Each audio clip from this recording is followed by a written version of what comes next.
Let's talk about how your past relationships are still showing up in your current ones. Think of your brain as like a giant subconscious scrapbook. So every time you get hurt or loved or betrayed or adored, it adds a little something to that page. So when something familiar pops up later, your brain scans back and goes, oh, we've seen this before. This is bad, or we like this. It is survival based. It's like touching a hot stove.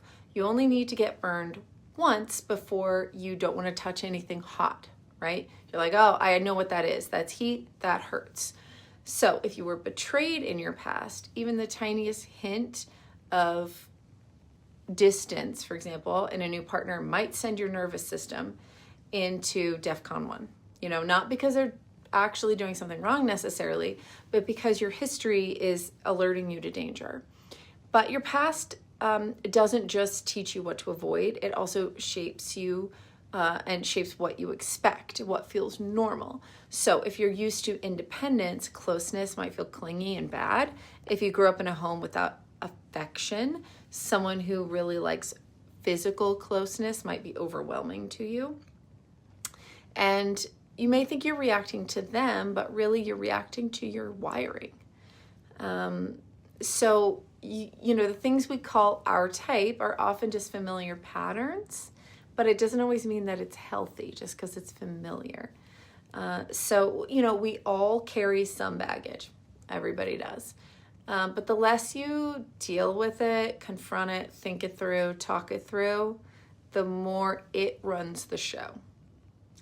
So, when you snap at your partner for something small that may not be about them or what's actually happening, it may be about your past, right? Something that kind of comes up and is a constant issue for you.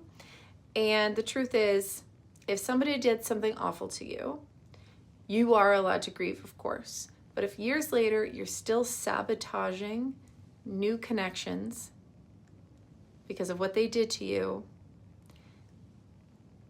that is no longer them doing it to you, it's you doing it to yourself. It is yours. You are the one who's carrying it, feeding it, and letting it guide you, right? Healing does not mean that what they did was okay. And it doesn't mean forgiveness. It just means that you are still giving them that power over you if you don't take time to heal. And do they deserve to have that kind of power over you? No, right? So if you don't want to allow them to keep making choices for you, then you need to do the work to heal, do the work, find a therapist, talk to your friends and trusted ones, your loved ones, so that you can be in charge of how you feel, of the relationships you enter into, instead of the person who hurt you.